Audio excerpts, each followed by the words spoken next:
Vamos lá. A beleza das coisas. Esse tema me surgiu a partir da seguinte evento. Como eu já falei, a gente falei no episódio passado, eu tenho uma relação muito específica com a dor. E até porque é um tema muito caro para mim e é algo que eu vou colocar em várias partes. Mas uma coisa que se descobre através do processo, não exatamente de superação, mas de entendimento da dor, é uma identificação com a beleza nas coisas, a beleza na vida, a beleza, assim, identificar, vamos dizer assim, o processo da dor te leva a, vamos dizer assim, aceitar e perceber mais de fato a beleza e o prazer que as coisas te dão. Vamos dizer assim, você fica mais sensível ao valor de cada coisa. E enquanto eu estava lendo, eu ainda não terminei o Guerra e Paz, enquanto eu estava lendo uma parte ali no final dele, um dos personagens, o Pierre, ele passa por toda a questão ali da guerra, né? Contra os franceses, e por mais que ele não fosse um soldado, ele se envolve na guerra ali, ele tem sua atuação, e ele sofre muito, né? Ele que era um burguês que não sofria na vida, sempre teve tudo, ele passa por questões muito fortes e essas questões, de fato, elas transformam a sua percepção das coisas e aquele sujeito que era muito, vamos dizer assim, resguardado e ele interiorizava muita coisa, procurando muito sentido e querendo uma resposta para tudo, se torna uma pessoa mais leve, uma pessoa, depois que ele passa por todo esse sofrimento, ele se torna uma pessoa mais leve, uma pessoa que tem a liberdade para apreciar cada coisa, tem a liberdade para olhar e observar aquilo que está na sua frente, observar mais o momento, observar mais as circunstâncias da vida, né? E, e ao ler isso, né, ao ler essa passagem do livro ali, essa passagem sobre o Pierre, eu relacionei a questões minhas próprias mesmo, íntimas, sobre essa relação da superação.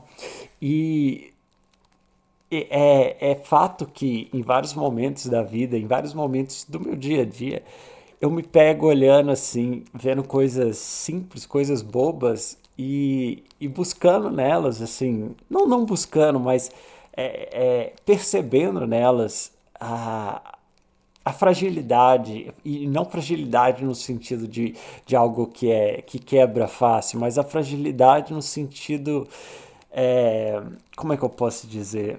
É, a fragilidade não é a palavra, mas eu acho que a expressão fragilidade entra muito bem no sentido de que quando a gente tem algo que é precioso, a gente trata aquilo como algo frágil, né? A gente trata aquilo como algo, vamos dizer assim, com todo cuidado, com toda a nossa tudo o nosso carinho, nosso cuidado, né? Vamos dizer assim, por mais que a coisa não seja frágil de fato, algo que é precioso, a gente tem um cuidado especial.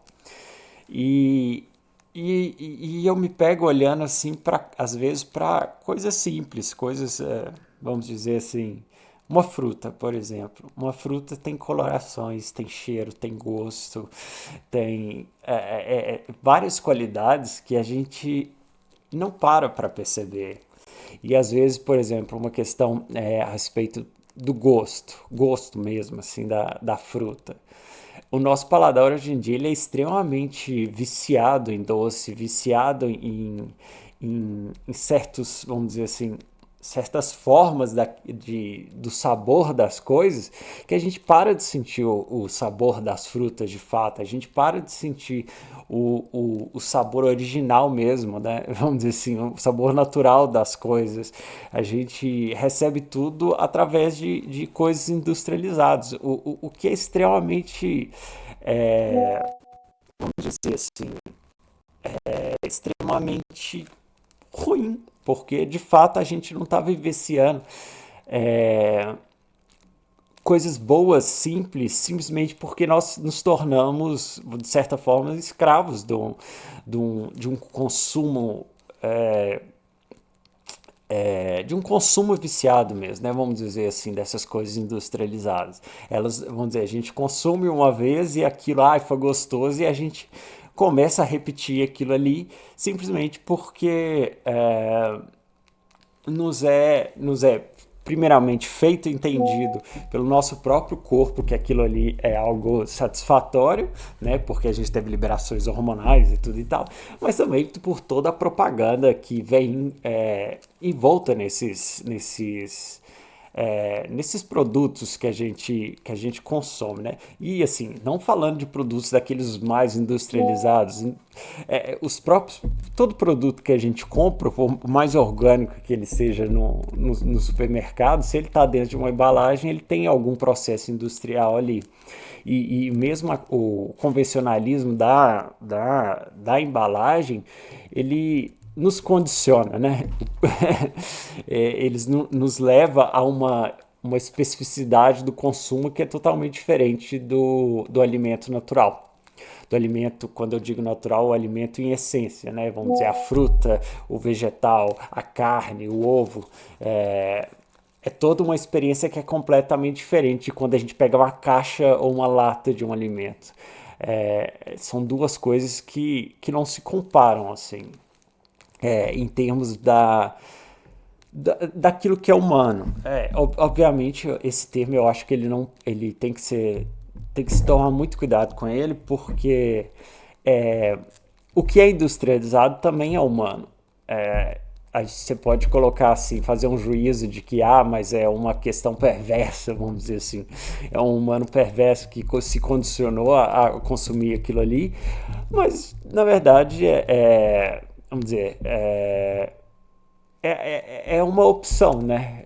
As duas coisas podem ser humanas. Obviamente, uma vai te levar a uma percepção diferente do que a outra. Então, vamos dizer, o que eu quero chegar com esse ponto e com essa visão da beleza nas coisas na vida? Hoje, mais cedo, eu estava pensando assim, qual seria o tema da live. E eu fiquei pensando muito numa coisa meio técnica, assim, meio no sentido de sobre o nosso pensamento, assim, né? Vamos dizer assim, o trabalho do nosso cérebro. Se aí veio o pensamento. Se quando a gente está, vamos dizer assim, absorvendo algo no nosso momento de descanso, se o nosso cérebro está trabalhando. Por quê? Eu estava lendo alguma coisa, não lembro exatamente o que era, a respeito do nosso consumo, por exemplo, de televisão, que já não é mais de televisão, mas hoje em dia a gente está consumindo, vamos dizer assim, YouTube, Instagram, essas coisas todas. A gente está consumindo essas redes sociais que, por mais que a gente queira, são momentos que a gente diz que são momentos de distração, momentos de gastar tempo. E aí eu fui atrás, assim, de fazer uma pesquisa rápida para ver se o nosso cérebro ele se ele trabalha de fato durante esses momentos e qual que é a diferença da quantidade de processamento do nosso cérebro em relação, por exemplo, se a gente estivesse lendo, se a gente estivesse buscando um livro.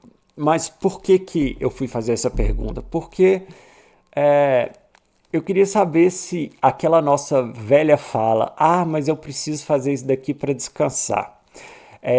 Mas eu preciso, né? Vamos dizer assim, eu preciso assistir televisão, eu preciso assistir meu YouTube, essa coisa besta aqui, vamos dizer, eu uso para descansar meu cérebro.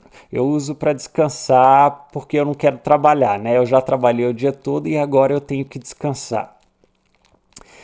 E sim, assim, a pergunta parece ser meio idiota, né? Porque é lógico que o cérebro está trabalhando mais enquanto ele está lendo, mas é importante fazer essas perguntas idiotas às vezes para a gente elaborar mais as nossas questões, né?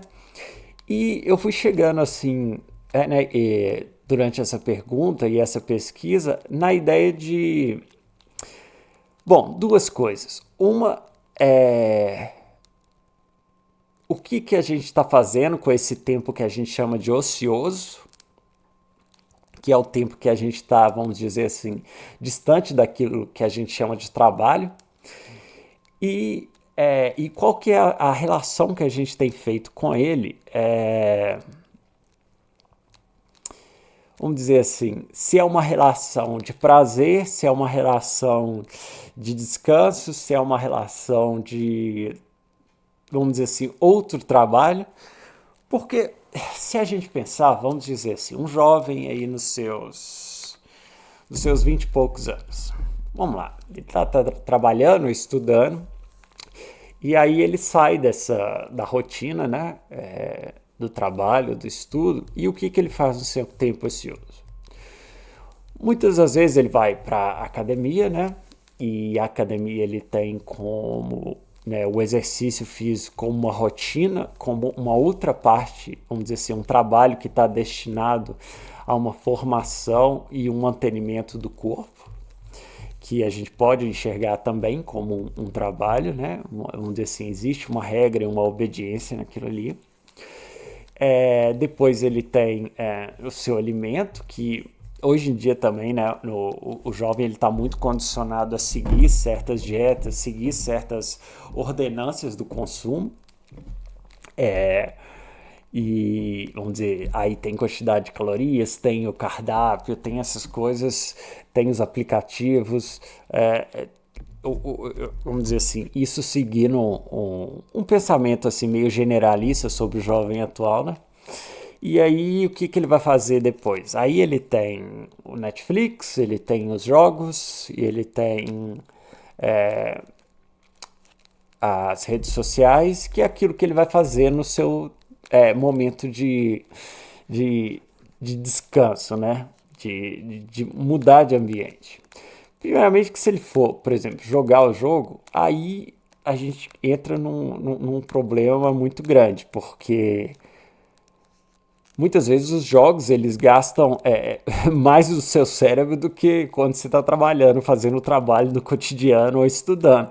Porque às vezes são jogos de pensamento rápido, jogos de estratégia, jogos competitivos que, né, geram emoções e raiva e ódio, e quebra controle, quebra teclado, mouse. Então, assim, os jogos mesmo, eu acho que isso, como sempre eu falo, sendo um consumidor de jogos, eu acho que já é uma questão que a gente deve pensar se de fato é algo que a gente faz para descansar, se a gente faz para relaxar.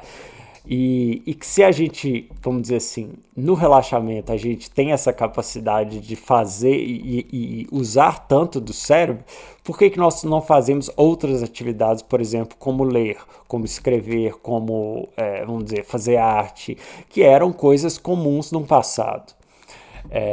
Vamos dizer assim, quando o indivíduo ele não estava ali trabalhando, ele estava, vamos dizer assim, obviamente que é um indivíduo que a gente está falando de da burguesia, porque o indivíduo trabalhador, né, há uns 100, 150 anos atrás, ele tinha isso, ele tinha trabalhar e dormir, e comer e dormir, porque é evidente que as coisas eram muito mais difíceis no passado. Nós vivemos hoje em dia num momento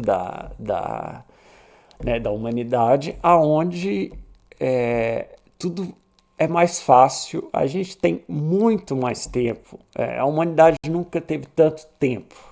A gente fala aí do 999, como é que é? 996, que é trabalhar de 9 às 9, 6 dias por semana, por exemplo, em países asiáticos como a China, mas dentro de. E isso é uma mentalidade e uma forma de trabalho que é muito específica daquele lugar. Se a gente pensar, vamos dizer, em Europa, Estados Unidos, a América Latina como um todo, Austrália, Oceania, né? A gente está falando aí até. A gente está falando aí de assim. Beleza, a gente trabalha 8 horas, se a gente trabalha 8 horas, 5 dias por semana, às vezes, né, alguns trabalhos têm aí trabalho no sábado, né, tem essa discussão aqui no Brasil, mas também não são todos os trabalhos, e querendo ou não, a gente tem um tempo livre. Obviamente, deslocamento hoje em dia gasta muito tempo e tudo e tal, mas a gente tem uma facilidade, até mesmo, por exemplo, no ônibus, de estar consumindo alguma coisa, de estar relaxando e tendo um momento próprio nesses momentos. E aí, trazendo essa perspectiva, vamos dizer, a gente estava falando de jogos, que é um tipo de trabalho.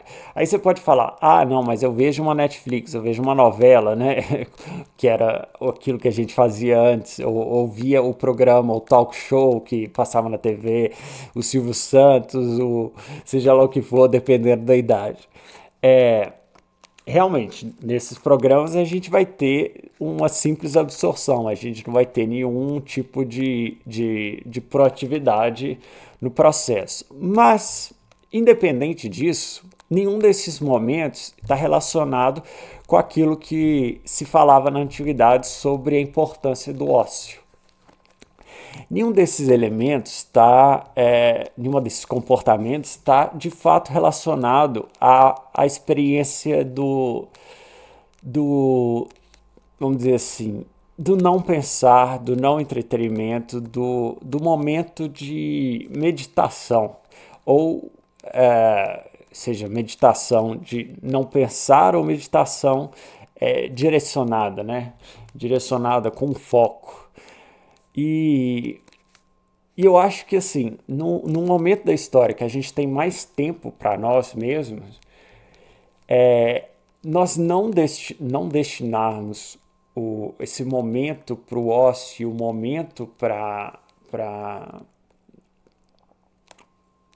contemplação, é algo extremamente danoso para nós mesmos, porque, assim, se a gente pensar tudo que é importante num dia, vamos dizer assim, é importante que a gente tenha socialização num dia, né, que nós tenhamos com outras pessoas, é importante que nós trabalhemos, é importante que nós tenhamos o sono, é importante que nós tenhamos a comida, é importante que nós tenhamos o prazer, vamos dizer assim, e aí é o que a gente poderia chamar hoje em dia do entretenimento. É importante que nós tenhamos o exercício, é importante que nós tenhamos o cuidado pessoal, é importante que nós tenhamos o ócio. Então, assim, aí já foram 8 coisas, sendo que a gente fica normalmente acordado 16 horas por dia. Se a gente trabalhar 8, a gente cumpriu uma dessas, faltam 7, a gente só tem 8 horas para trabalhar elas. Sendo que aí 2 horas a gente já pode tirar só de deslocamento. Então a gente tem 6 horas para 7 funções. Por mais que seja, né, como eu disse, nós estejamos num momento de maior, que nós temos mais tempo na história da humanidade, ainda assim é finito, ainda assim nós temos que cumprir várias coisas que estão num período curto de tempo. E aí, eu acho que é importante que a gente faça uma espécie de análise e uma seleção, assim, do que de fato a gente deve fazer no nosso dia a dia e entender que cada uma dessas práticas diárias, ela vai influenciar fortemente na nossa vida. Então, chegar e simplesmente definir que aquilo que eu vou fazer no meu tempo, meu tempo ocioso, meu tempo de descanso, é algo que está, vamos dizer assim, é, é algo que vai ocupar todo esse período, essas poucas horas que eu tenho para, por exemplo, vamos voltar ao exemplo anterior. Eu terminei de fazer o exercício, terminei de fazer a comida ali, e eu tenho mais 4 horas. Se eu despender essas 4 horas vendo rede social, vendo alguma coisa de forma, né, sem nenhum tipo de experiência reflexiva, sem nenhum tipo de pensamento, sem nenhum tipo de proatividade, para algo que realmente tenha um valor de vida, né? É, ou também um jogo que também não vai te levar a nada, vamos dizer, vai ser simplesmente uma coisa competitiva, uma coisa que não tem nenhum valor intrínseco assim. E se eu fizer isso repetidamente durante todos os dias de um ano, vamos dizer assim, e às vezes, vamos dizer assim, isso no meio da semana, mas no final de semana eu acabar repetindo isso e ao invés de eu ir trabalhar, eu vou fazer, sei lá, alguma conveniência social ou eu fico o dia inteiro em cima disso, eu me pergunto assim, que tipo de ser humano que vai ser gerado disso? Se não houver nenhum tipo de prioridade no seu dia para a ideia de uma construção interior, de uma construção pessoal, seja da mente ativa e da mente reflexiva, mente ativa, digo, na leitura, na arte, né, na produção artística, na escrita como uma forma expressiva, como as pessoas faziam antigamente os diários.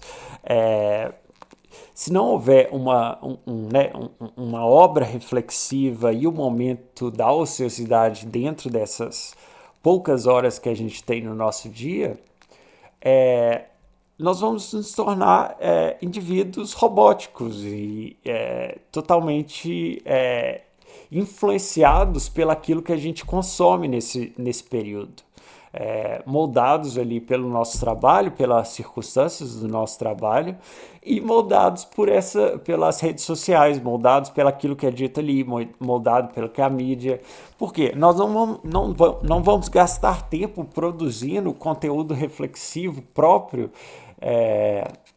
e meditativo e conteúdo que é o conteúdo mais simples da vida, que é observar as coisas, né? Voltando ao início ali do pensamento da beleza das coisas, se eu não conseguir parar e olhar para uma planta e ver a beleza dela, pegar uma fruta e ver a beleza dela, significa que eu estou doente.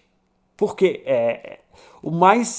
vamos dizer assim, a coisa mais natural e mais factível é eu ver aquilo que está na minha frente, né? Nós falamos muito da ciência e da questão empírica das coisas, mas nós não temos mais a capacidade de parar e observar um objeto que tem beleza, que tem tantas coisas, tantas formas, tantos elementos que são extremamente importantes para a nossa, vamos dizer assim, sensibilidade sensorial, sensibilidade até num lado mais estético, buscando a natureza. Por exemplo, a gente não se pergunta, por exemplo, por que as pessoas começaram a pintar a natureza. E os estudos já mostram que assim, a apreciação da beleza, vamos dizer, natural, né, das paisagens, ela está relacionada vamos dizer assim, a algo que está fora do domínio do homem. E eu estou falando de estudos científicos, eu não estou falando simplesmente de uma teoria das artes, uma teoria filosófica. A própria neuroestética ela já fala sobre isso, e realmente era o que os próprios filósofos da arte já falavam sobre a questão da pintura de paisagem. E, e é muito interessante, porque pintava-se simplesmente a paisagem, depois começaram a se colocar pequenas estruturas feitas por homens, depois começa a se pintar o interior das cidades. Vai se perdendo essa prática para começar aquilo que a gente chama de realismo, né? Mostrar a vida cotidiana. Mais ou menos isso que é aquilo que a gente fala do realismo nas artes. E isso não tem nada a ver como, vamos dizer assim, descrever e representar a forma fidedigna, a forma do ser humano, a forma das coisas. Isso está mais relacionado a um hiperrealismo que a gente chama, mas hiperrealismo também é um outro movimento artístico, aí é uma outra questão também. Mas só formas de referenciar as questões. Então, se a gente não tem essa capacidade de parar e olhar para as coisas belas, as coisas simples que estão à nossa frente, isso significa que a gente está doente. E se estamos doentes, nós precisamos de remédio, certo? E o remédio, no caso, ele vai estar muito mais relacionado a o não fazer do que o fazer. Porque antes mesmo que se consiga, por exemplo, pegar um livro para ler, a pessoa tem que descontaminar o cérebro cheio de atividade, cheio de vontades e aquela liberação de endorfina constante, aquela liberação hormonal que o cérebro se acostumou. Precisa-se primeiro de um afastamento de qualquer tipo de algo que gere essa liberação e esse gosto, esse prazer momentâneo ali, para que depois se possa levar aquilo e condicionar aquilo para algo que seja de fato valoroso. E a gatinha vai bater no. Não, ela conseguiu, ela vai passar na frente aqui.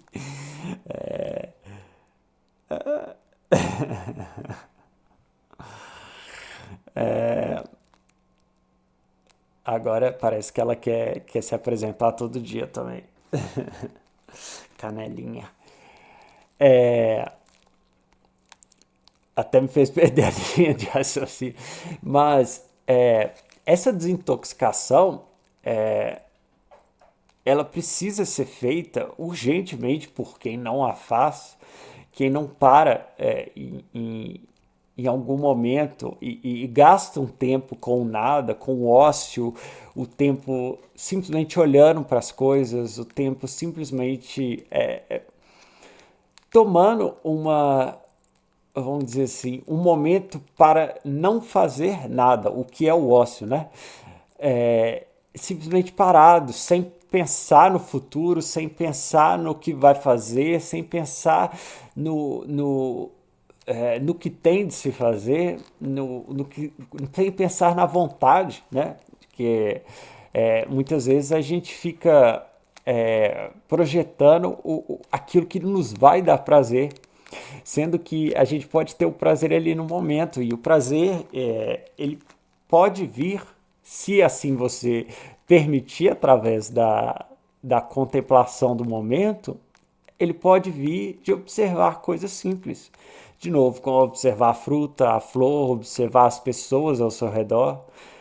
Você observar uma pessoa sem qualquer intenção é algo muito interessante, porque você vai ver que a pessoa, os gestos, a forma, tudo aquilo ali é algo muito rico, é algo muito profundo.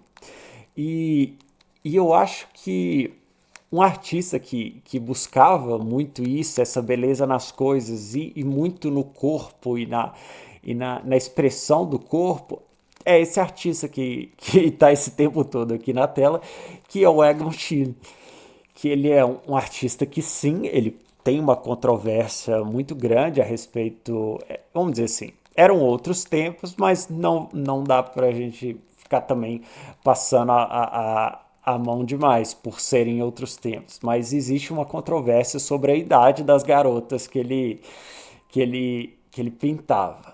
Independente disso, os trabalhos dele, a gente vê como esse é um autorretrato dele e é muito interessante, porque aí eu tô falando aqui da forma humana e também da apreciação do belo nas coisas naturais. Esse retrato dele aqui pega muito isso.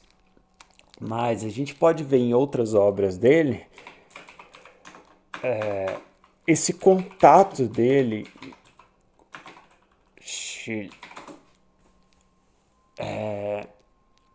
com essa busca dessa beleza no corpo e nas coisas, que é uma busca genuína, assim, de quem tem esse apelo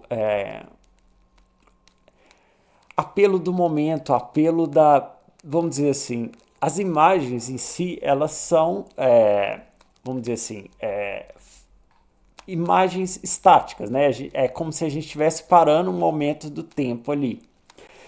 Só que ao fazer isso, essa imagem que é estática, ela dependendo da forma como ela é feita e apresentada, né? Por exemplo, numa pintura, ela ganha dimensões que gera um movimento a ela, não um movimento, né, em si, um movimento da arte em si, né? Não, a gente pode pensar isso do cinema e coisa e tal, mas, por exemplo, na pintura, não um movimento da pintura em si, mas o movimento daquilo que acontece em quem observa. Um movimento interior, um movimento da percepção visual, um movimento da percepção auditiva na música, um movimento de tantas coisas que ocorrem no nosso interior. No interior de quem tá vendo, e mesmo no interior de quem faz, de quem pratica, porque eu posso ali querer reproduzir algo, assim, pode me vir uma imagem e eu tentar, assim, durante 1000 anos reproduzir aquilo ali e eu nunca vou conseguir fazer aquilo exatamente como eu estou pensando. E até porque existem várias teorias sobre isso, de como que as coisas funcionam, como que o pensamento a linguagem do pensamento, aí são teorias, né? A linguagem do pensamento, ela é uma linguagem. A linguagem que a gente pensa em termos de palavras, ela na verdade é uma tradução dessa linguagem anterior, que é a linguagem da mente. Então, quando a gente pensa em palavras, na verdade a gente já está traduzindo. Então, o pensamento puro, que na verdade são essas imagens, né, isso que vem anterior, a gente pode ficar aí 1000 anos fazendo. E mesmo no processo de fazer e recriar, por exemplo, né, no caso do artista, ele vai fazer aquela imagem que ele já está fazendo vai gerar uma outra imagem interior a ele e aquilo vai sempre sendo no processo ao ponto de que quando o artista ele vê e ele termina, que ele entende que ele terminou, aquela imagem já nem é dele, aquela imagem já foi colocada ali e ele vai ter uma experiência própria com aquilo ali. Então é algo muito complexo e é do fazer, e é da apreciação, e é da contemplação. Mas se não houver contemplação, se nós não tivermos a capacidade de olhar para as coisas, a capacidade genuína de gastar tempo com algo que não tem propósito, como a arte, que não vai me agregar nada no sentido de não é um objetivo que eu estou cumprindo, não é um trabalho que vai gerar alguma coisa específica, ela vai simplesmente gerar coisas que são interiores, que são da experiência humana, e isso é tudo subjetivo e abstrato.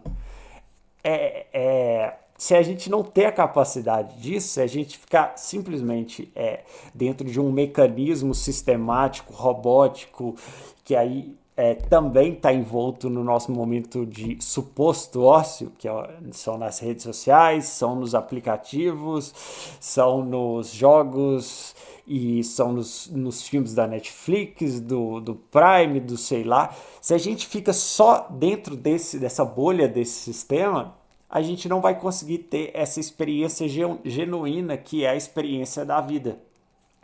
É, de novo, para que consigamos nos desfazer de tudo isso, demanda um afastamento, demanda um momento, uma rotina de agora eu não vou fazer nada, agora eu vou simplesmente parar e olhar para o teto.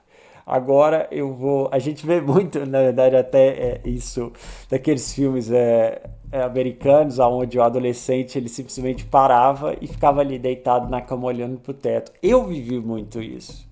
Eu vivi na minha adolescência momentos onde eu ficava simplesmente deitado na cama olhando pro teto. Hoje em dia isso é impossível, porque você vai estar sempre com um celular na mão, alguma coisa, um vídeo no computador ali no YouTube, alguma coisa sempre vai estar causando, interferindo no seu momento de contemplação, no seu momento de ócio.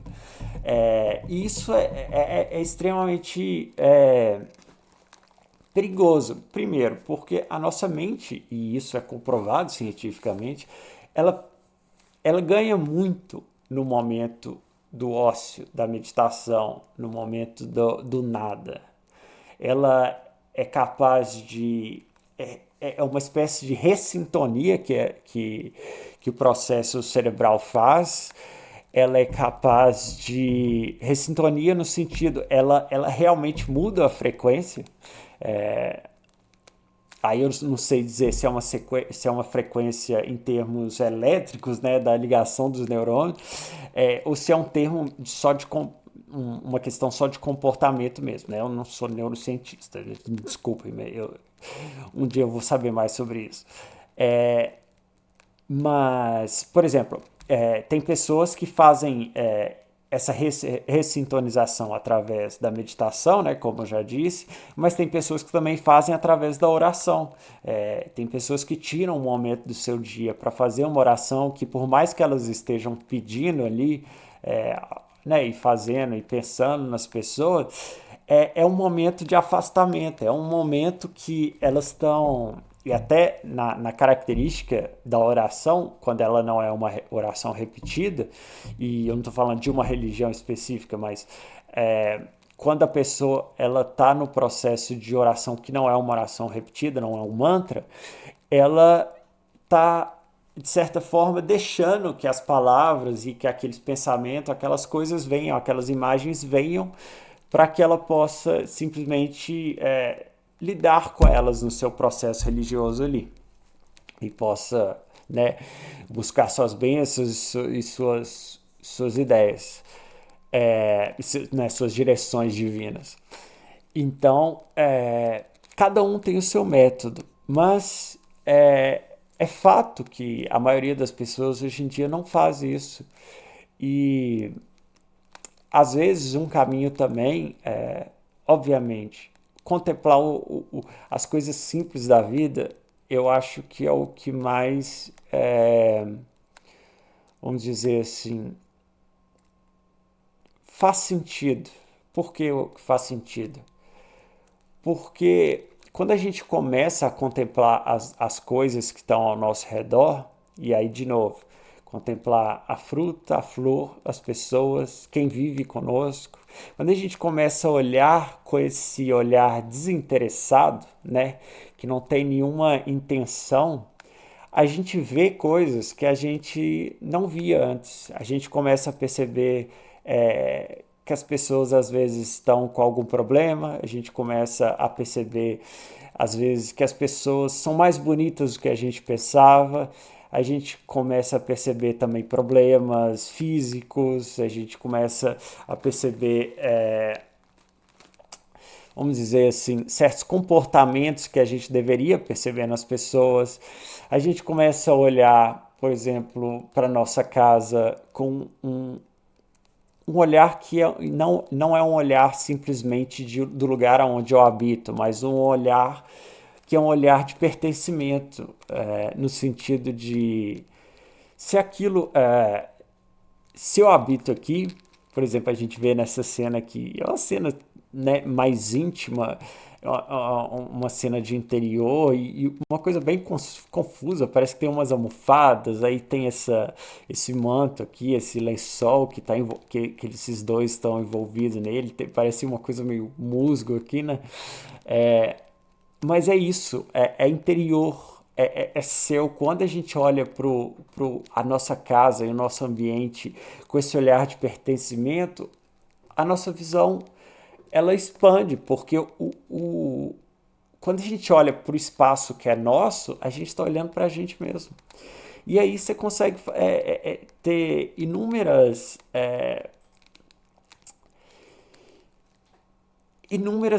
não só reflexões, mas inúmeras. Como é que pode ser uma palavra boa para isso? Eu tô me fugindo a palavra. Inúmeras. Quando vem a luzinha assim, quando vem uma coisa brilhante assim, quando a coisa emana, ela simplesmente vem e não é ideias, inúmeras. Esqueci a palavra, gente. Já deu para perceber que realmente eu esqueço as palavras.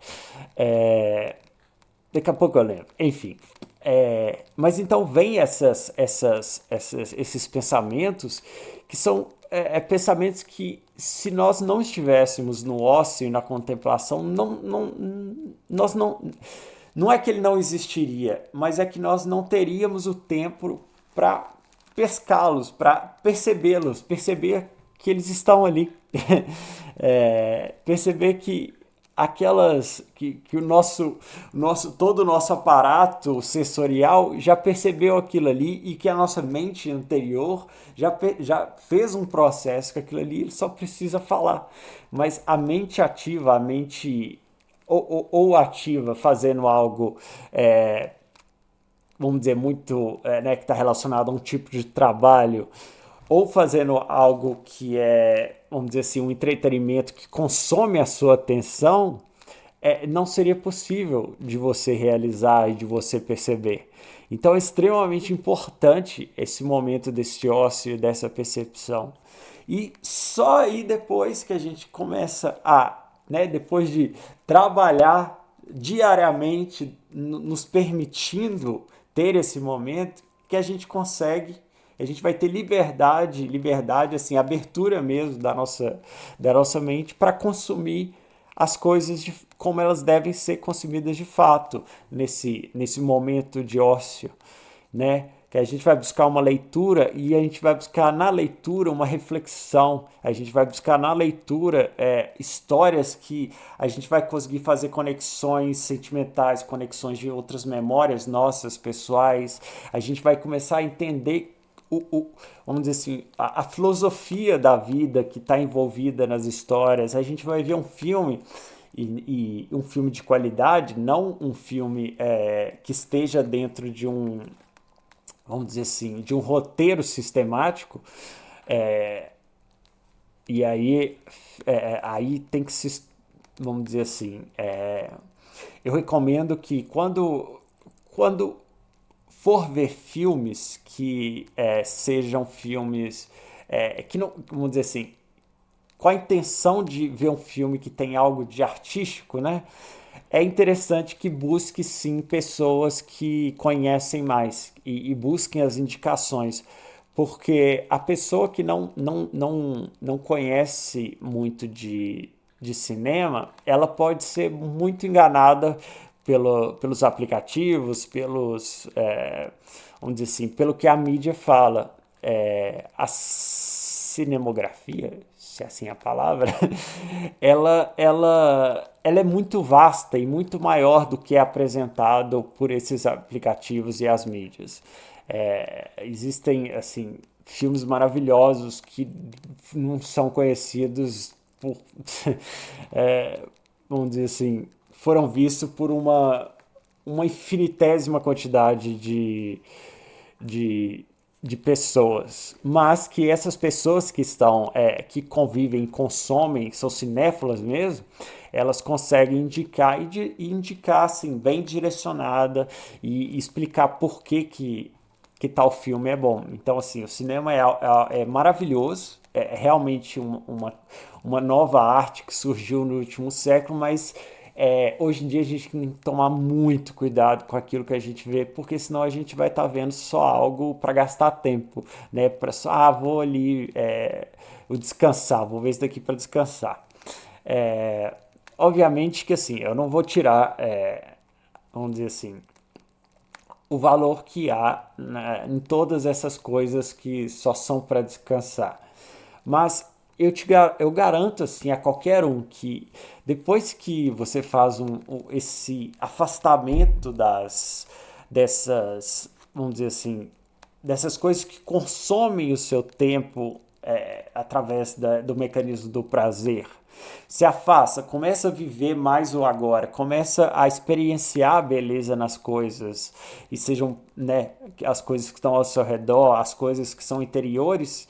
é, Aos poucos você vai perceber que aquilo que você mais vai desejar é, por exemplo, terminei de trabalhar, eu quero ler aquele livro por causa disso, disso e tal. E aquela experiência ali, você cria uma conexão tão forte com ela que aquilo começa a te dominar.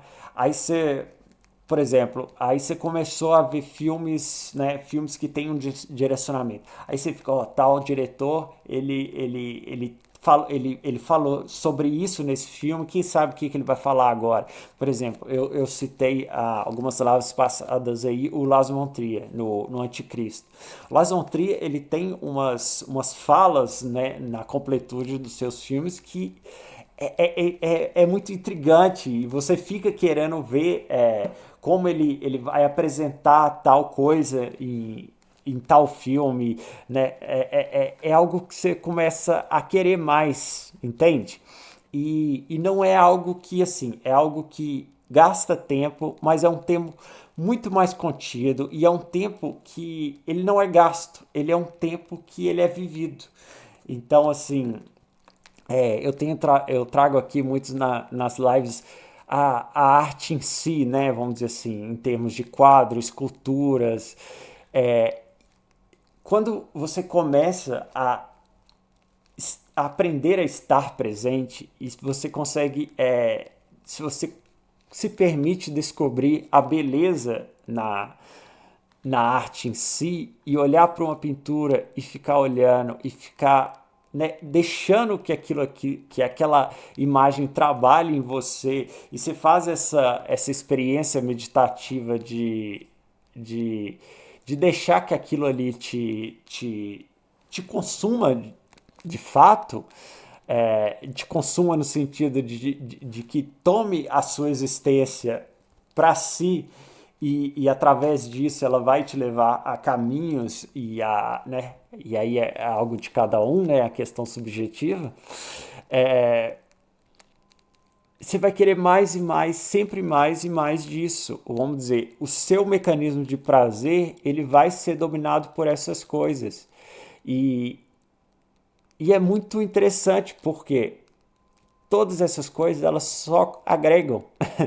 Não é como consumir algo que te dá prazer, né? Essas coisas simples e sistemáticas, né? Que nem a gente estava comentando antes de rede social, Netflix, jogos e blá blá blá. É, essas coisas ruins, vamos dizer assim, elas não te agregam nada. Aquilo que você vai consumir agora, né, é o açúcar puro. Não é um doce que vai te gerar uma memória, aí eu consumi tal coisa, o prato maravilhoso e tal, e aquilo gerou todas aquelas sensações. É simplesmente um docinho ali, super açucarado, que você vai consumir e aquilo não vai te gerar porcaria nenhuma. Mas a partir do momento que você aprende a comer doce de qualidade, que te gera experiência, te gera emoção, aí você vai ter uma vida que é completamente diferente da vida das pessoas que se mantêm nesse consumo de açúcar tosco todos os dias, dessas experiências de prazer que na verdade são prazeres fúteis, não são prazeres talvez nem humanos. Por que eu digo talvez nem humanos? Porque eles são gerados por mecanismos, vamos dizer assim, robóticos mesmo, de computador, mecanismos de algoritmos, mecanismos de formas de condicionamento. Então, assim, são todos baseados em estatísticas, são baseados nisso, naquilo, que dão um resultado melhor. E a experiência humana não é isso. A experiência humana, ela está ligada à falta de controle, está ligado ao erro, está ligado à feiura, está ligado a todas essas coisas e todas as coisas positivas também, e que são inusitadas, porque existe muita coisa que vamos dizer assim, as redes sociais nos dão um convencionalismo daquilo, por exemplo, que é belo. Mas quando a gente começa a contemplar as coisas de fato, a gente começa a ver beleza em coisas e em pessoas, por exemplo, que a gente não experienciava, não imaginava. A gente hoje uma coisa que é fato por exemplo, as pessoas hoje em dia têm visto, usado aqueles beiços, que tem esse beição aqui, esse povo enche de botox assim, e fica aqueles beição, aquelas coisas. Gente, aquilo é horrível, isso é horrível. Eu sou um monstro. E o meu beiço é menor do que o beiço de um monte de atriz aí. Gente, isso é a coisa mais horrível do mundo. E eu não consigo entender como é que as pessoas não percebem a feiura nisso. Vamos dizer, alguém colocou isso no mainstream e isso foi pra frente, mas o fato é que isso é feio, isso é horrível. Isso não é nem um feio cômico, porque, assim, se a gente olhar, dá vontade de rir, realmente, dá vontade de rir, olha que coisa, mas a gente não ri porque a gente sabe que a pessoa tá séria, achando que aquilo é bonito, então é triste. Esses beições, essas coisas horríveis. Então, assim, até isso, né, essa percepção daquilo que é bonito e daquilo que é feio, daquilo que é sublime, que é grotesco, é algo que a gente só vai conseguir conquistar através, primeiro, do distanciamento de todas essas, né, essas coisas.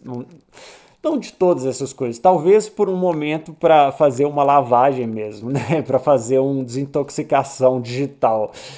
Mas se a gente não colocar isso na nossa rotina, o ócio, a contemplação das coisas e buscar consumir aquilo que de fato é vida, de que fato tenha um conteúdo especial, a gente vai ser só um monte de robozinho consumindo coisas e servindo a um sistema. A gente não vai ter a experiência da vida de fato. E nessa linha de contemplação da experiência da vida, eu queria trazer esse anime, que é um mangá também, que ele me impactou muito quando eu vi ele, e eu vi ele em vários momentos, na verdade, assim, porque eu vi uma temporada, depois eu vi a outra, aí eu li, que é o Mushishi, que é a história desse jovem velho que até a aparência dele é uma aparência que assim não dá para definir muito se é jovem ou velho. É, depois você entende que ele tem uma idade mais avançada, entre aspas, aquele é uma pessoa já que vivenciou já tem talvez os seus 50 anos de idade, 40, 50 anos de idade, mas o que que é? Ele é um vendedor tipo um apotecário, né? Ele tem vários medicinas e ele vai nos vilarejos vendendo.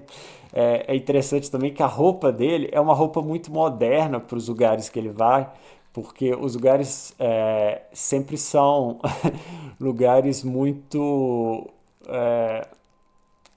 Essa daqui é onde ele leva os vários remédios.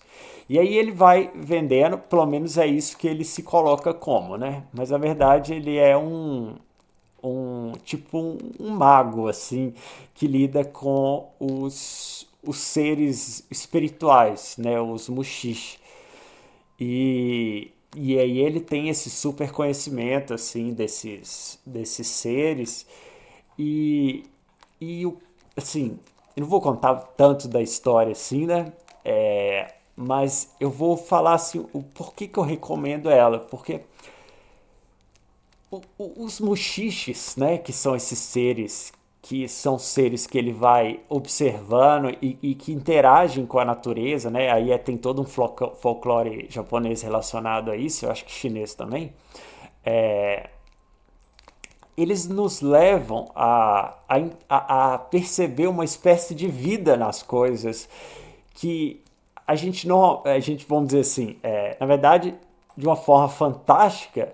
Por exemplo, a gente olha para uma árvore, só que através da imaginação e a perspectiva desse anime, desse mangá, a gente começa a ver uma coisa quase que espiritual nessa árvore. Tem um ser que mora ali, e é um ser que ele vive nessa outra esfera, vamos dizer, da existência. A gente olha para a água na verdade tem um mushi que trabalha ali e ele faz tal coisa, e esses mushis eles vêm de algum lugar, eles dominam as pessoas, eles alteram a nossa experiência de vida. E é muito interessante essa perspectiva, porque assim, por mais que seja uma perspectiva muito fantástica, ela te leva a apreciar e, né, entrar nesse espaço de contemplação até se questionando. Bom, quem sabe não mora um Muxe ali no meu jardim? Quem sabe não tem algo, né? Algo maior, a maior no sentido assim, algo que além dessa nossa percepção que, que esteja influenciando naquilo ali. É interessante assim se permitir pensar isso, porque quando a gente está pensando nisso é porque a gente está olhando, que a gente está contemplando, que a gente está realmente vivenciando o momento, vivenciando o nosso espaço. Então eu acho que esse anime é muito interessante por isso. E não só nessa medida do que a gente pode, né, levar para a nossa vida. Mas ele em si, ele é muito bonito, ele tem cenas muito interessantes, os próprios Mushis mesmo, eles são bem assim, eles têm uma coisa que parece meio ameba, meio celular, meio, né, uma coisa bem de bactérias e coisas de microscópio, assim, mas que é dotada de uma arte própria, assim, de uma estética própria, né? Eu acho que é algo que assim, eu acho não, para mim ele foi é uma obra assim, que é uma obra muito etérea no sentido de que ela vem, ela passa e ela e até o final dessa história é um final muito assim que vai, simplesmente vem e vai. Então, nessa ideia de contemplação, vale muito a pena ver esse anime. É, eu, eu recomendo ver o anime ao invés de ler o mangá. Se não me engano, acho que são duas temporadas só. E acho que tem alguns especiais. E tem um filme, se eu não me engano. Acho que é um filme. Mas vejam isso. Nosso tempo já deu aí. Essa é a recomendação de hoje. Também conheçam as obras do Egon. Vejam sempre com a mente aberta. É óbvio que ele é um artista que teve muitas polêmicas. É, mas o trabalho, a obra dele é extremamente interessante. E é isso. Nós vamos ficando por aqui. Se alguém tiver algum comentário, alguma coisa aí, esse é o momento. E se tiver quem estiver assistindo depois, pode deixar também lá pode mandar uma mensagem no YouTube também. Lembrando que lá no Instagram eu estou postando também algumas frases que resumem aquilo que a gente analisou aqui durante a live. Eu sempre faço as lives assim, eu pego um tema e venho buscar eles com vocês aqui. Não é nada que eu fico estudando demais antes. É simplesmente aqui é um momento para falar, um momento para deixar sair, fazer as conexões. Aqui também, pelo menos eu tento fazer assim, é um momento de contemplação também. E é isso. Bom, não temos comentários, então vamos ficando por aqui de novo. Beijunda para todos. Nos vemos na quarta-feira. Tchau, tchau.